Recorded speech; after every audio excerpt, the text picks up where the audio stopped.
Do you think such use of forest resources would lead to the exhaustion of these resources? जंगलों से हम जो अलग अलग चीज़ें प्राप्त करते हैं, इसको यूज़ करने से क्या ये जो फॉरेस्ट रिसोर्सेज हैं, क्या आप सोचते हैं कि ये ख़त्म हो जाएंगे? Do not forget that before the British came and took over most of our forest areas. ये मत भूलें कि जब अंग्रेज़ भारत आए, जहाँ उनके आने से पहले जब उन्होंने हमारे फॉरेस्ट एरियाज़ पर कब्ज़ा कर लिया, people had been living in this forest for centuries. तो सदियों से वो लोग जो थे वो इन जंगलों में रह रहे थे। They had developed practices to ensure that resources were used in a sustainable manner. वो लोग इनका यूज़ कर रहे थे, परंतु सस्टेनेबल मैनर में कर रहे थे, यानी कि वो चीज़ आगे की जनरेशन्स को वैसे ही मिलती थी। After the British took control over forest which they exploited ruthlessly. जब उन्होंने ब्रिटिशर्स ने इन जंगलों पर कब्जा किया तो उन्होंने इसका बहुत बेरहमी से दोहन किया, फॉर देयर ओन पर्पस, अपने मकसद के लिए। These people were force to depend on much smaller areas and forest resources started becoming over exploited to some extent. तो जो लोग जंगलों में रहते थे उनको छोटे छोटे क्षेत्रों में धकेल दिया गया और बाकी जो रिसोर्सेज थे उनको बुरी तरह से यूज़ किया गया और वो कम होते गए। The forest department in independent India took over from the British but local knowledge and local needs continue to be ignored in the management practices. Bharat ने अंग्रेज़ों से विरासत में उन जंगलों को प्राप्त किया, परंतु जो लोकल नॉलेज था, या लोकल ज़रूरतें थीं, उनको इग्नोर किया गया मैनेजमेंट में। Thus vast tracts of forest have been converted to monocultures of pine, teak और यूकलिप्टस। और जो बड़े बड़े फॉरेस्ट थे वहाँ पर भिन्न भिन्न प्रकार के वृक्ष होते थे, वहाँ केवल अब पाइन, टीक और यूकलिप्टस फैदे के वृक्ष हैं। In order to plant these trees huge areas are first cleared of all vegetation. ऐसे वृक्षों को जो लाभदायक होते हैं वहाँ उगाने के लिए पहले सारी वेजिटेशन को क्लियर कर दिया गया। This destroys a large amount of biodiversity in the area. इससे उस एरिया का जैव विभिन्नता उसकी काफ़ी हद तक नष्ट हो गई। Not only this, the varied needs of local people, leaves for fodder, herbs for medicine, fruits and nuts for food can no longer be met from such forests। तो ऐसे जंगल जहाँ पर हम अपने मकसद के वृक्ष उगाएंगे, वहाँ पर जो लोकल लोग थे उनको जानवरों के खाने चारे के लिए पत्ते प्राप्त होते थे और दवाइयाँ, जड़ी बूटियाँ प्राप्त होती थीं और फ्रूट्स, फल वगैरह, नट्स वगैरह प्राप्त होते थे, वो उनको मिलने ऐसे जंगलों में मिलने बंद हो गए। Such plantations are useful for industries. ये जो प्लांटेशन है ऐसी है, ख़ास तरह के वृक्ष लगाना, वो सिर्फ कारखानों के लिए लाभदायक होते हैं। क्रॉस स्पेसिफिक प्रोडक्ट्स, उसके ख़ास तरह के प्रोडक्ट्स बनते हैं। And are an important source of revenue for forest department. सिर्फ जंगलात महकमे के लिए वो टैक्स का एक साधन हो सकता था। Do you know how many industries are based on forest produce. आपको पता है कि कारखाने कितने हैं जो जंगलों से प्राप्त होने वाली वस्तुओं पर निर्भर करते हैं। A short counter wheels, timber, paper, lac and sports equipment. जो ये वाले कारखाने जो हैं, पेपर का, टिम्बर का फर्नीचर बनता है, लैक बनती है और स्पोर्ट्स इक्विपमेंट, बल्ले वगैरह, बैट वगैरह, दूसरी चीज़ें लकड़ी से बनती हैं, तो वो जंगलों से प्राप्त लकड़ी से बनाई जाती हैं।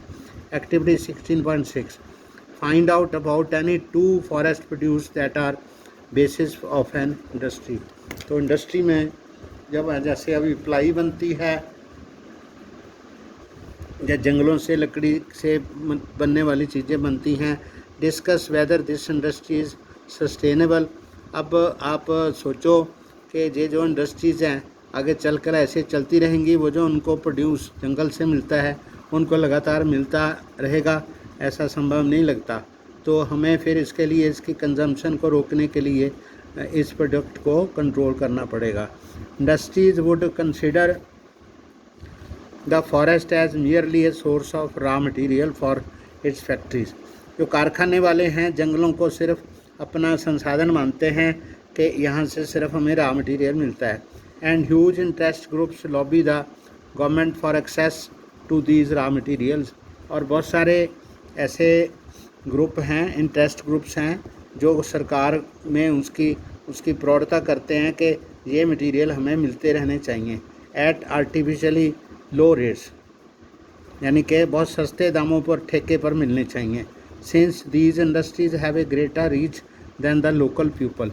आम आदमी को वहाँ से कुछ नहीं मिलता, लेकिन इनकी जो इंडस्ट्रीज़ है इनकी बहुत सारी पहुँच है वहाँ तक इन चीज़ों को प्राप्त करने में। They are out not interested in the sustainability of the forest. इसलिए वो अपना लाभ देखते हैं, जंगलों के ज़्यादा देर तक बचे रहने पर वो ध्यान नहीं देते। In one particular area, for example after cutting down all the teak trees in one area, एक क्षेत्र के सभी टीक वाले वनों में वृक्षों को काट के वो लोग they will get their teak from a forest farther away, तो फिर वो दूसरे जंगल में चले जाते हैं जहाँ से उनको टीक वुड मिलेगी, तो वहाँ पहले वाले में दोबारा वृक्ष लगाने की वो कोशिश नहीं करते। They do not have any stake in ensuring that one particular area should yield an optimum amount of some produce for all generations to come. यानी कि जितने वृक्ष वहाँ काटते हैं उतने ही वृक्ष और वहाँ लगाते जाएं तो आगे की जनरेशंस को भी वहाँ से वो चीज़ें मिल सकती हैं। What do you think will stop the local people in behaving in a similar manner. तो लोकल पीपल्स को ऐसा करने से कौन रोक सकता है। Lastly we come to the nature and wild life enthusiasts who are in the way dependent on the forest. तो तब हमें पर्यावरण रक्षकों के बारे में सोचना पड़ेगा जो इन फॉरेस्ट पर डिपेंड करते हैं। But who may have considerably से इन देयर मैनेजमेंट, तो उसके प्रबंधन में उनका कहना कोई नहीं मानता। The conservationist were initially taken up with large animals like Lions, tigers, elephant and rhinoceros. तो जो कंजर्वेटिव्स थे, जो ये चाहते थे कि जंगलों में संभाल की जाए, तो उन्होंने पहले लायंस, टाइगर, एलिफेंट और राइनोसोर्स का रक्षण किया। They now recognise the need of preserve biodiversity as a whole. तो अब उन्होंने पूर्ण जैव विभिन्नता को कंजर्व करने का सोचते हैं। But should not we recognise people as farming part of forest system. तो हमें खेतों में जंगलों में खेती के बारे में भी सोचना चाहिए। There have been enough instances of local people working traditionally for conservation of forest. तो जंगलों में ऐसे लोग भी मिल जाते हैं जो अपने पीढ़ी दर पीढ़ी जंगलों की रक्षा के लिए काम करते हैं। In the case of Bishnoi community in Rajasthan में एक बिश्नोई कम्युनिटी है जो वृक्ष लगाने के बारे में ज़्यादा सोचती है। उनका ये for whom conservation of forest and wild life has been a religious intent. तो उनका ये रुझान है कि धर्म की रक्षा के समय यानी धार्मिक रूप से जंगलों की रक्षा की जानी चाहिए। The government of India has recently initiated an Amrita Devi Bishnoi national award for wildlife conservation in the memory of Amrita Devi Bishnoi. तो अमृता देवी बिश्नोई के बारे में एक अवार्ड सरकार ने शुरू किया है। हु इज़ 1731 सेक्रीफाइड हर लाइफ, जिसने 1731 ईस्वी में अपनी जान वृक्षों को रक्षा के लिए गंवा दी थी।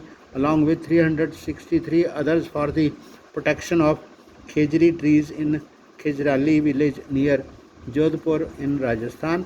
उसने राजस्थान में खिजरौली विलेज के पास वहाँ पर खेजरी वृक्षों की रक्षा के लिए अपने प्राण निछावर कर दिए थे। तो हमें इन जंगलों की रक्षा करनी चाहिए।